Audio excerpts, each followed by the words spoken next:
So welcome back for our evening meditation.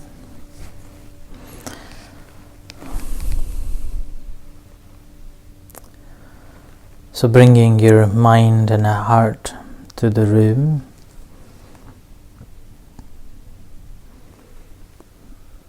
and sitting comfortably on your cushion or on your sofa,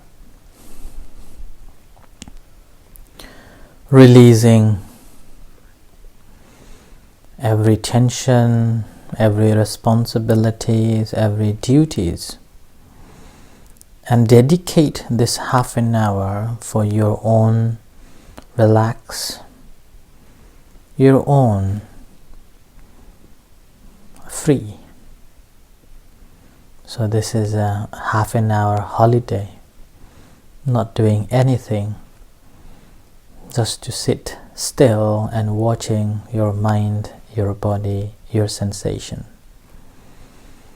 When we say not doing anything, in fact we are doing so much. And that is the reason why people may say meditation is not doing anything, sitting still must be very easy. But when we physically doing it, it's very, very hard to stay still.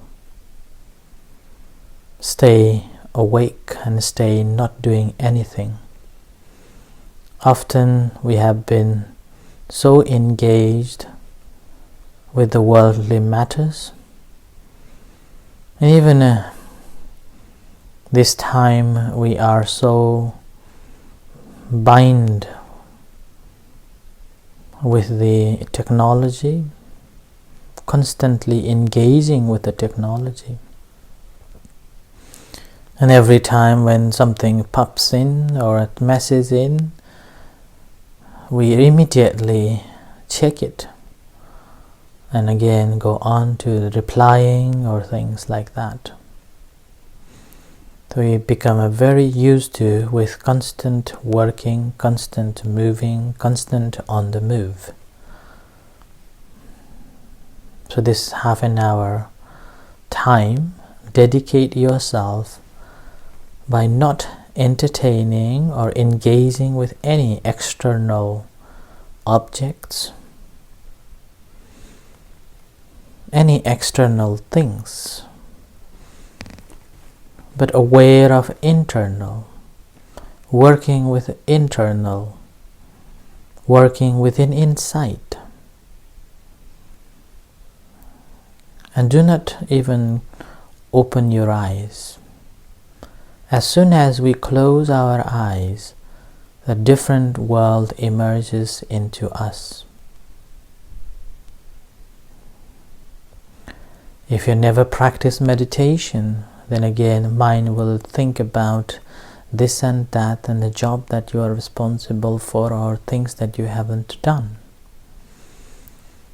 But if you have practiced meditation, automatically, as I said, to stop here and now, be aware of the present moment, then immediately mind simply goes to observe the body sitting.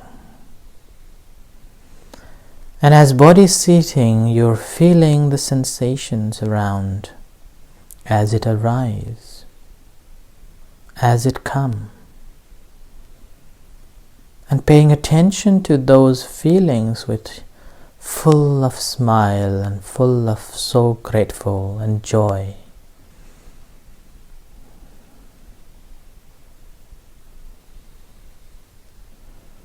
And aware of all the sensations,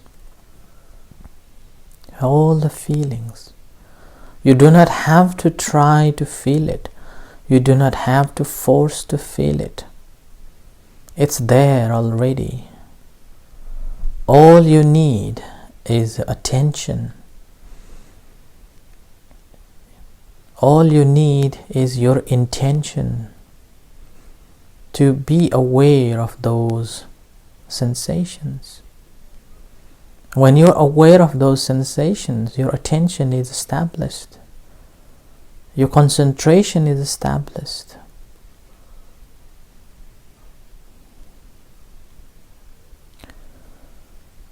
So you do not have to go around to find out the meditation this or meditation that. The ultimate goal of the practice of a meditation is to feel, to see, to understand what's in there.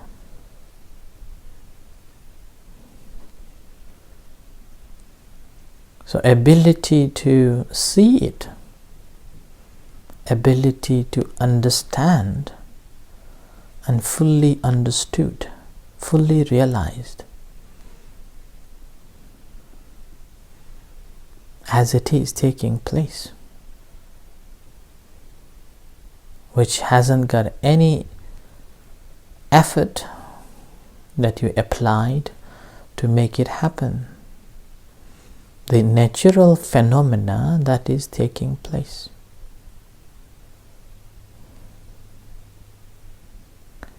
And most obviously, the feeling that we observe in this body when it is sitting still is due to the breath coming in and going out,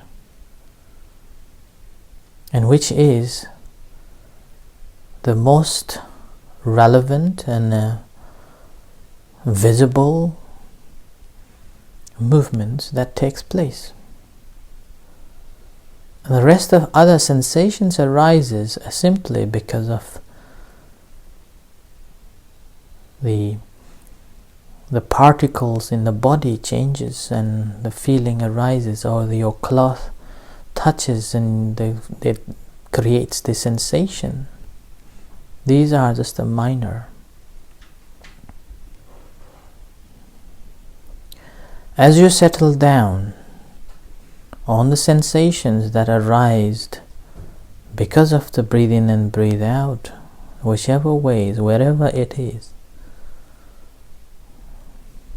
as you are paying attention to on it, gradually mind settles, gradually mind develops, cultivates, and slowly we can observe other sensations in other parts of the body.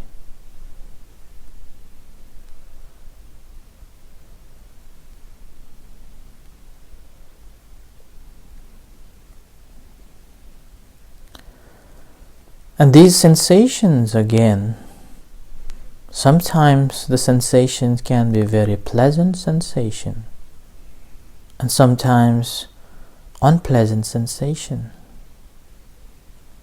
Sometimes the sensation or the feeling arises and you feel very lighter and you like it, another time you don't like it. Sometimes, because of the smooth movement of the abdomen or the breath, it generates such a wonderful sensations, and other times you may feel difficult to feel the sensations as the mind drifts away, mind is lost in thought, and that again causes the negative sensations, the negative thoughts arises. There is a thought, I want to meditate, and why I am thinking.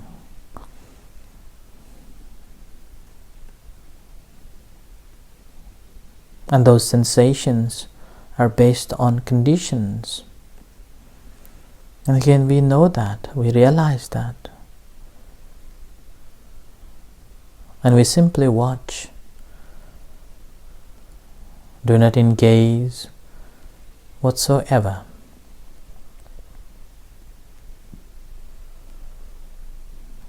When pleasant sensations arises, we are aware of that pleasant sensation but not attached to it.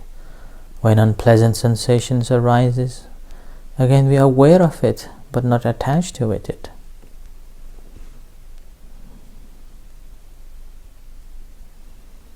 And those sensations that arises again on the basis of the body, it passes through the body, and we are aware of that.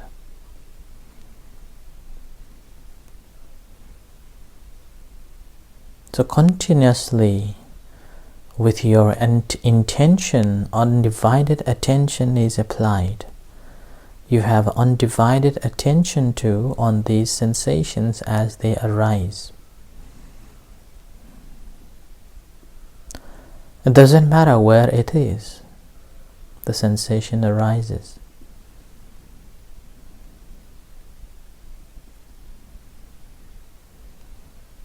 As soon as that arises, you have a clear consciousness, awareness of that. You have a clarity of that sensation.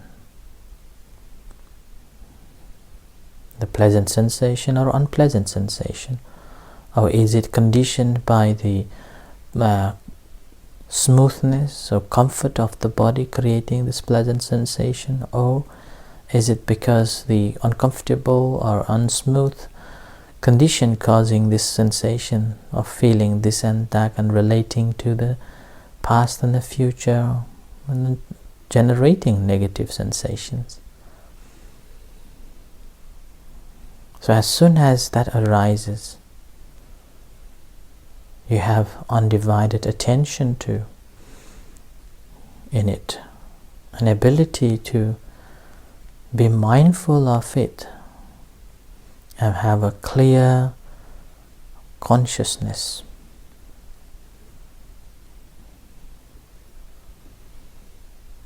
Comprehending each and every sensations that arises. And remember that passes through the body.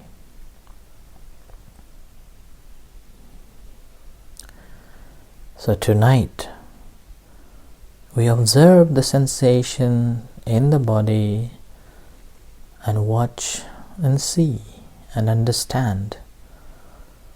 These sensations arises, and having a clarity of it, having a clear consciousness, an ability to comprehend it rather than holding or rejecting, simply observing it and let it be.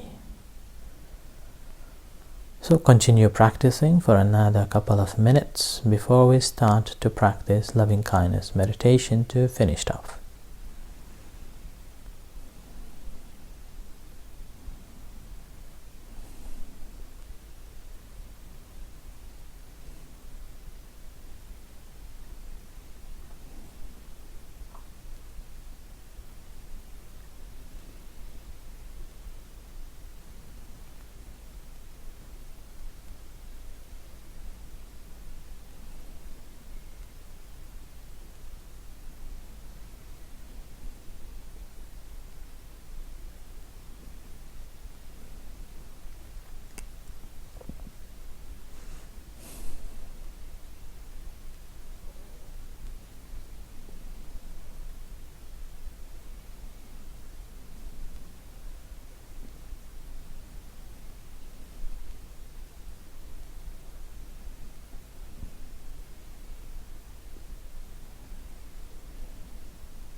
Now we will practice loving kindness meditation. So relax yourself.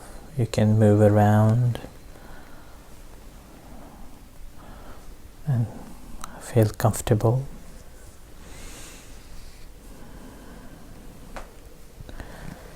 And as you feel comfortable, bring your attention to be aware of entire body.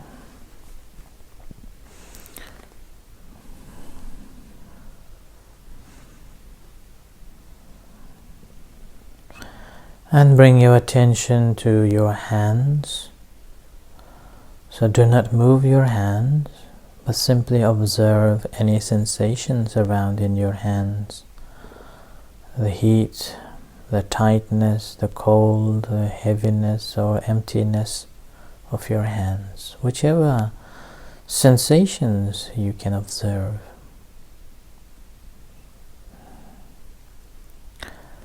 And bring that attention to your heart.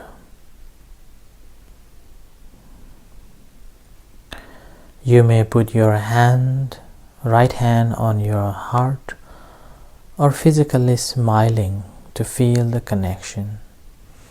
If you are putting your right hand on your heart to feel the beating heart, or you can physically smile. So smile and feel the beating heart, or feel the connection with the heart.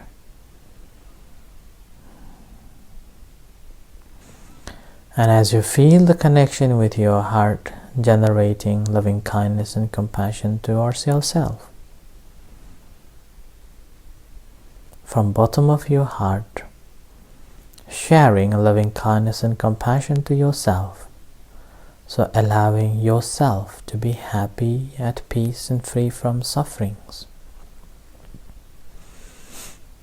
which normally we lack of, and we do not share love and kindness towards ourselves.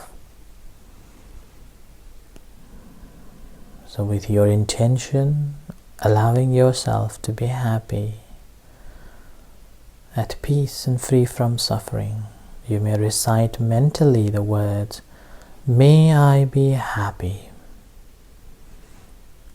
May I be at peace. May I be free from sufferings. May I be free from hostility. May I be free from anxiety, ill will, jealousy, hurtfulness, hatred. May I be able to maintain my well-being."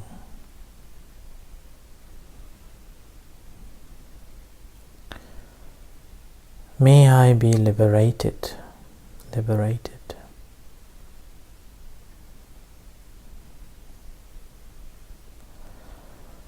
Bring into your mind any person or a thing to share your merits, to share love and kindness, to share the compassion.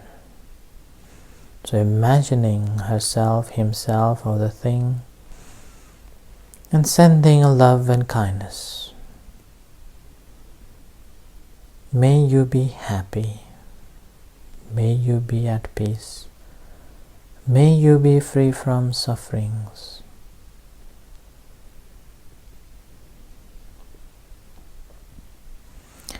And similarly, sharing loving kindness and compassion to all other sentient beings, starting from their dear one, parents, husband or wife, children, family, friends and relatives, and all other sentient beings, visible and invisible beings in the room, in the city, in the country, in the universe, on earth and in the universe.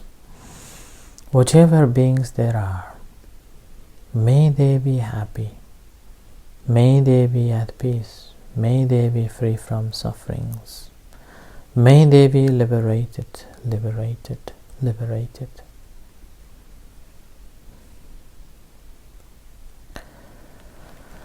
And gently bring your attention to the hands, aware of sensation in your hands, and to your body. and then to your eyes, and as you hear the gong, reflecting for a moment how calm and peace you have achieved.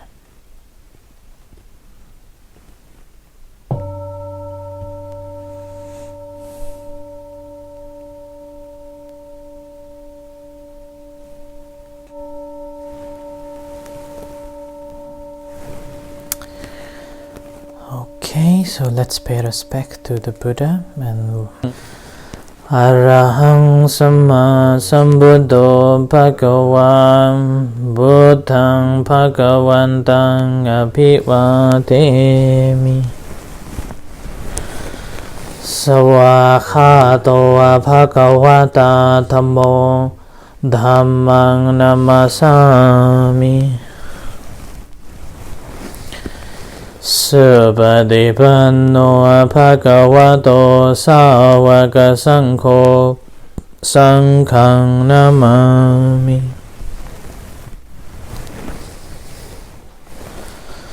Anyone? You have questions? You can ask as well. If not, wait from online. Anyone and has got anything? Let me see. Anyone? So, no one. Okay. What do I do if I start to feel sleepy? Sorry? If I start to feel like relaxed but then like kind of tired? Uh-huh. How to keep the awareness?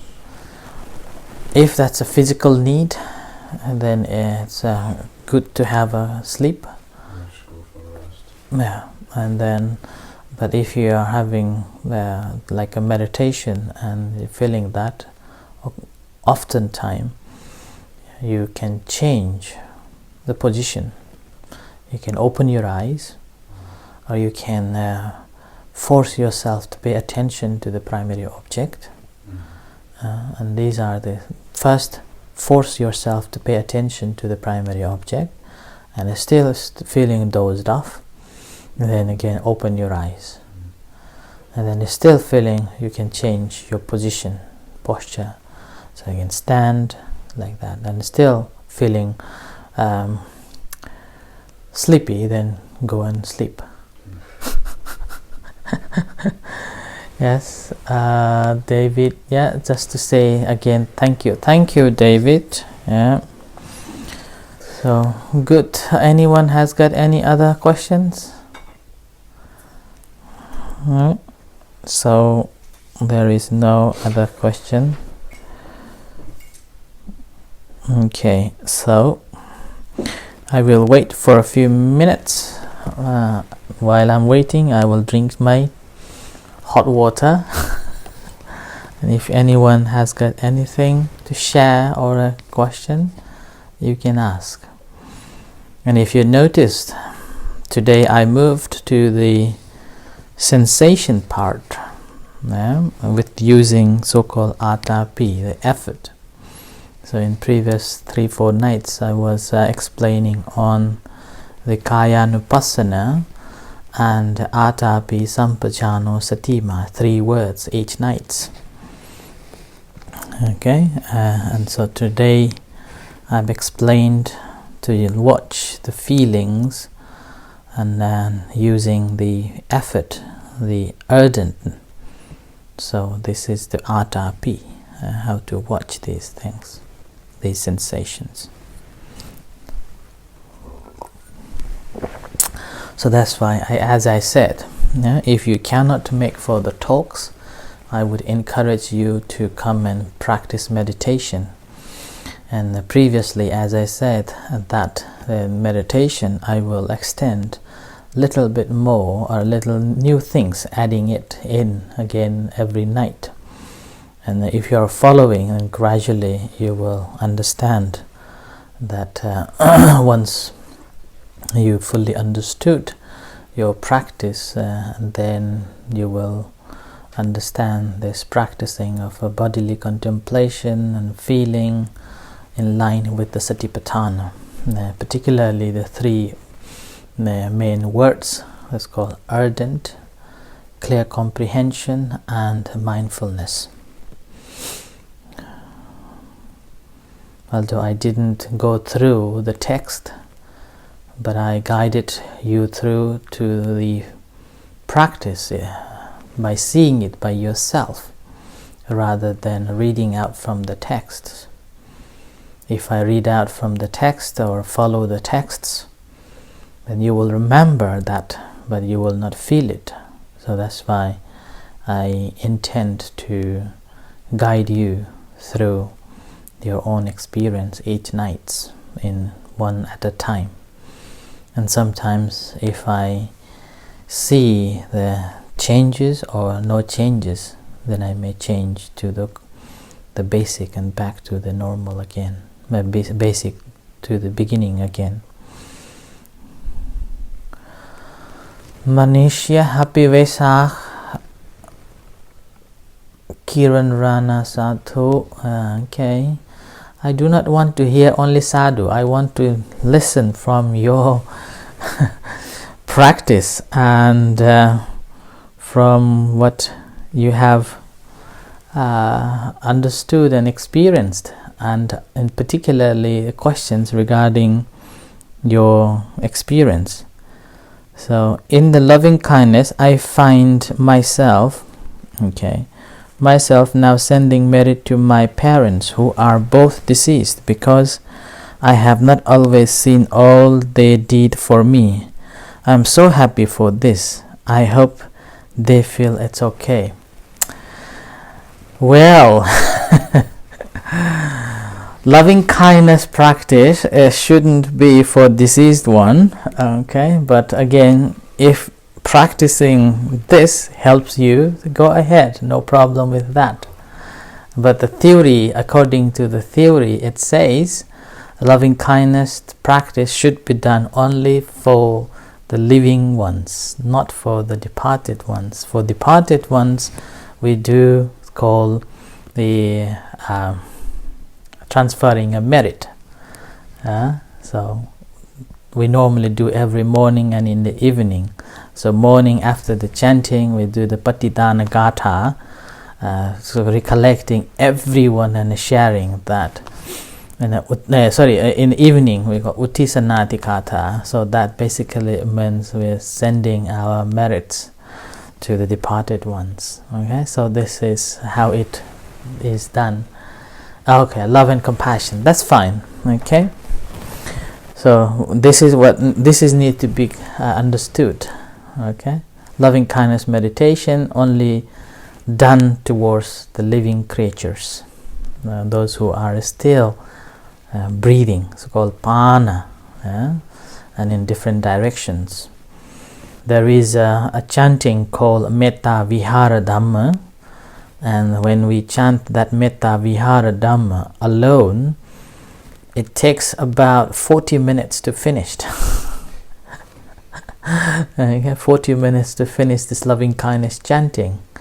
So you are chanting, you are reflecting, you are sending this loving kindness towards all the directions, and then towards all types of beings. It categorized from visible, invisible, from the male, female, gods, demons, and like that. So maybe one day we will practice that. And if you search for Mahametta online, YouTube, there are plenty. And I have also recorded that chanting too. And I think it was about 45 minutes of chanting. So maybe I will post on Facebook so you can listen that loving kindness chanting, which about 45 minutes of long chanting. So, right, so that's the one. So obviously today is a Vesak day. Happy Vesak to you all. Yes, Sarala, me too. When I'm doing meditation, first thing I remember is my mother-in-law who died few years back, and wish she was here to understand Dhamma. So I like sending merits every time. Yes, sending merits is okay, but it's not the loving kindness. Okay, So after you have done meditation, after you have done chanting and meditation, at the end you can transfer that merit to whoever you would like to transfer merit, and just sending loving thoughts towards them, wishing them for the better. So which is good to think of someone who passed away, regardless of who, particularly if that person is very close to us. Then again, it's very difficult to let go and difficult to forget. In that case, the best way is to transfer a merit. That's why in Buddhism, transferring a merit you can do every time, every moment, whenever you're doing good things. Do not wait for their birthday or their departing day or any special days. You can do every day. But again, it's good to have the routine of doing it, at least of birthdays and departing days. And again, traditionally, each country or each society, communities has got their own time of performing this merit transferring events. And different culture have got different times of doing so. Doesn't matter which time, whenever these opportunities comes, you should practice that as a form of helping the departed ones. But the departed ones, again, whether they will get it or not, it's based on their willingness to get it. It's like a broadcast from the TV. There are hundreds of broadcasts, there are hundreds of TV channels. It's up to us which channel we turn in. So the very moment when we turn that desired channel and we consume the news, so that's same with the transferring a merit too. And this is what my understanding is. So we are sending these merits to the one person or our departed ones. It's up to them that whether they would like to tune in or not. If they tune in, then they will receive. But if they do not tune in, then again, that doesn't mean waste it. At least it's our good things. We have accumulated that good things, good deeds for ourselves.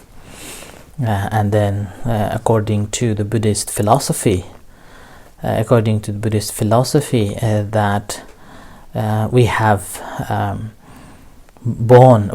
born many hundreds and thousands of life in the past. So our relatives, one of them or many of them, still waiting for us to transfer a merit, so they can be free from any difficult times or difficult state they are in.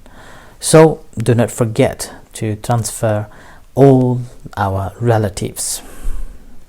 Although we start off with one particular person to transfer a merit, but again, do not forget to include all our relatives, regardless of this life or in previous lives. Okay, so this is the reflection or answer for Sarala's died one and the David one. Okay, right, so it's 8:15 tonight. I will stay another 10 minutes because today is in a way last day of Vesak day. Yesterday and today we are celebrating Vesak. I'm here to answer your questions. You can ask any questions this time on Buddhism or any Buddhist philosophies. If I know, I will answer. If I don't know, I say no. Okay, so another 10 minutes I will stay.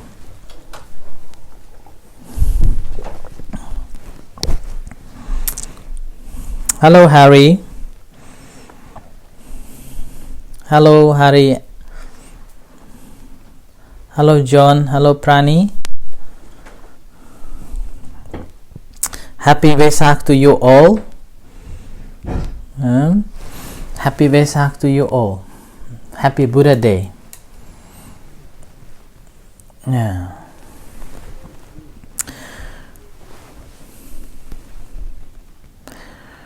So Sarala question, what about desire or wish to make relatives to understand Dhamma? What can we do? This wish is very good wish. Okay. What can we do? You can introduce them. You can tell them this is good path, this is a good way, but you cannot expect them to follow you. So that's why Buddha's instruction is to change yourself, and that will affect to their views, and they will change. And again, sometimes you have to help, you have to tell them, simply hoping them to understand. But if the time is not ready, it doesn't matter how many times you tell, doesn't matter how much you force, they will not understand the value of it at all. So it takes time to understand, and it takes time to realize.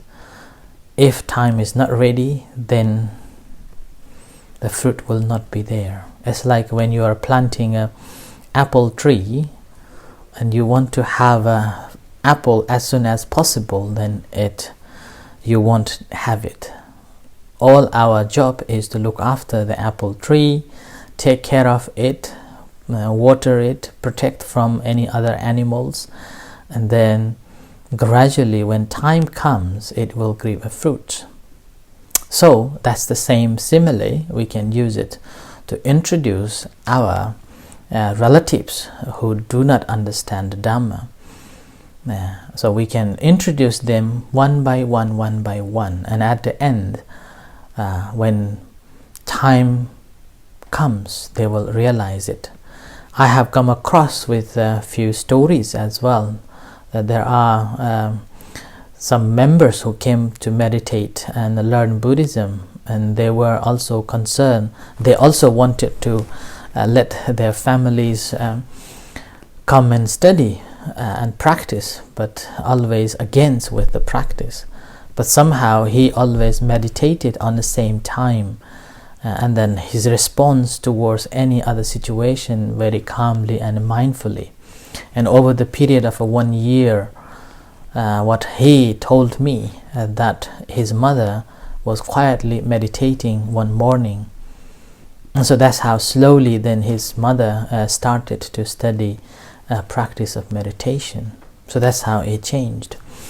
And in terms of in my case, I always wanted my families to go to the temple and learn Buddhism, but I cannot force them. All what I did was went back and stay with them, and so from my behavior, from my action, they gradually followed little by little. But still, I do not tell that they all converted or practicing Buddhism, but at least they are some form of a Buddhist practice or meditation they are practicing. And even in here in Aberdeen, I have seen a number of families as well. They want their relatives to come and practice meditation at first, but later on, gradually they see the benefit of it, and then gradually they investigate and learn little by little. So we cannot force anyone to practice or to study the Dhamma. All what we can do is to apply those Dhammas in ourselves, and then in daily life we are able to use it, and then with that they also will change by themselves. In Nepal there was a story that one lady goes to the temple every morning. Every morning go to the temple, do the chanting, do the meditation, offering dana to the monks. But as soon as he goes back, so as soon as he left the temple, his old habit patterns comes, and then it's become arrogant and shouting, and not able to so-called having a mutual understanding with daughter-in-law and in family like that. So as a result, people were started to speaking, saying that you always go to the Buddhist temple, why your behavior doesn't change like that. Yeah, so it's not about going to the temple or study Buddhism, then you become a real Buddhist and you can change and you can force other people to follow the Buddhism or Buddha Dhamma or the practice of meditation. But it's you who change, and having seen you changed, then other people will follow, other people will see the benefit, other people also will come and do and practice. So first change yourself before changing anyone else. Okay.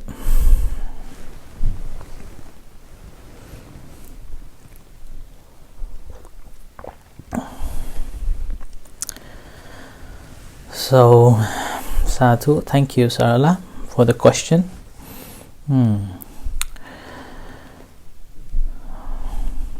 So, in Thailand, Vesak celebration celebrates yesterday, and that is 2563 celebration, a year celebration, whereas in Sri Lanka, in Nepal, in India, celebrate it as 2564, and that's a 1 day difference too. So it's 1 year and 1 day difference. How we control anger. How we control anger. You cannot control anger, and being angry is okay, but all the matter is you know that you're angry. Okay, and I think I have mentioned on other nights that no one can make us angry without our permission. So we permit to take those words, and as we become angry. So the main root cause of our anger is not happening as we wish, or somebody doesn't do as we wish. Simply that is the main root cause of anger. Okay? And if we know that, then the anger will also diminish too. But in terms of the anger, the freedom from anger, even Sotapatti, the so-called the first noblehood, stream runner, stream enterer, they also still have some degree of anger. Whereas we, full of kilesas, and how can we be free from the anger? So anger is okay, and do not think of controlling the anger. Simply aware of that anger, understand that anger, and the root cause of the anger simply disappointment. So if you know that something happens and you become angry immediately, rather than taking that object or that person, watching the feelings, watching the body temperature, watching the chemical change that takes place in your body. So breath change, your body temperature change, some people will shake their body, some people shivers, become hot, and the speaking changes, the walking changes. So these are the symptoms. And if you can notice those symptoms as soon as that arises, then simply you disconnect from that person or from that incident. And in those cases, sometimes you may have to withdraw yourself, going into your room or going for a walk just to watch that. And do not bring that person, do not bring that object at all. And with that, gradually you see your feelings, and you're working with your feelings rather than the subject, rather than the story, rather than the person.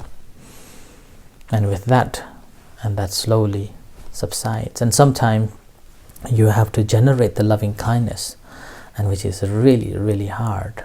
And this loving kindness generates simply understanding that this person who is making me angry because he is not doing what I wish for, or he is doing something which against my wish. And his capability is simply like that, that much he understood and that much he can do. And if we have that understanding, then we see there are so-called defaults, deficiency. And when we accept their deficiency, rather than being angry towards them, rather than being expressing anything with anger, we simply teach in different forms. Sometimes just ignore, sometimes just tell them in different ways, and sometimes you have to do and help them like that. So with that, anger will go away. Not go away, but anger will just subsides, and that's how you gain control over the anger. But as soon as anger arises, you try not to control it, but to learn it first. Right? It's some form of energy as well.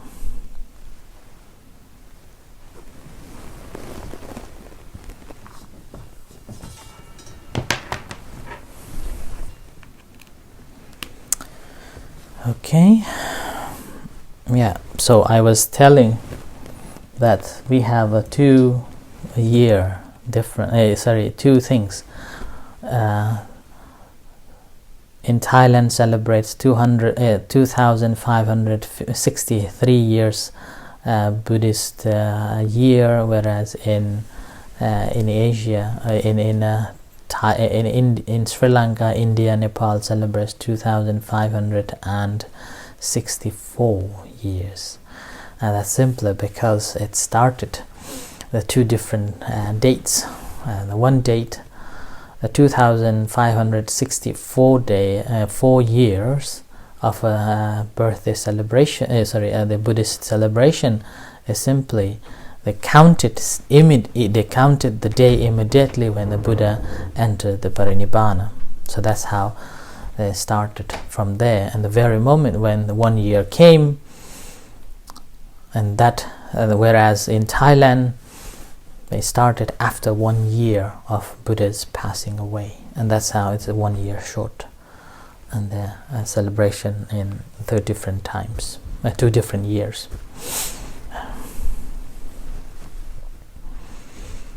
Okay, how to reduce stress at this pandemic, as they are saying it is going to open and lock down again for second wave.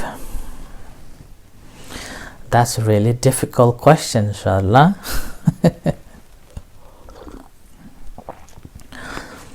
How to reduce? This was questioned from one of my friend. Okay.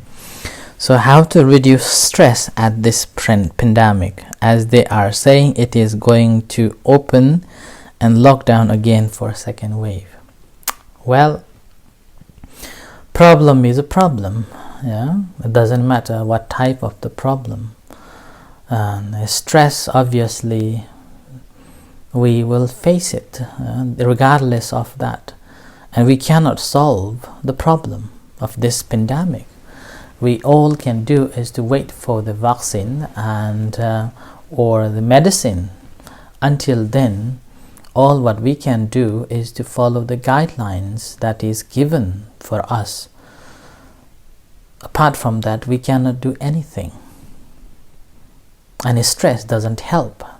Stress only causes more troubles for ourselves, and then to the family, and also that extends to the so far away. Because of this modern technology, we will express our stress online, and when somebody reads it, again that exaggerate more, and rather than helping each other to able to cope with this situation, we simply expressing this stress and other people to feel more stress as well.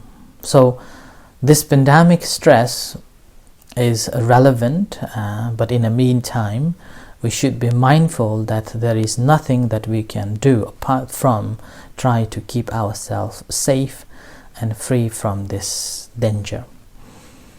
So wait and wait, and wait for and follow all the guidance that the governments have introduced, and using this time skillfully, the time that we have, and hope that we will not get the virus, and when we are not getting the virus, using time skillfully for the good and happiness of our own self.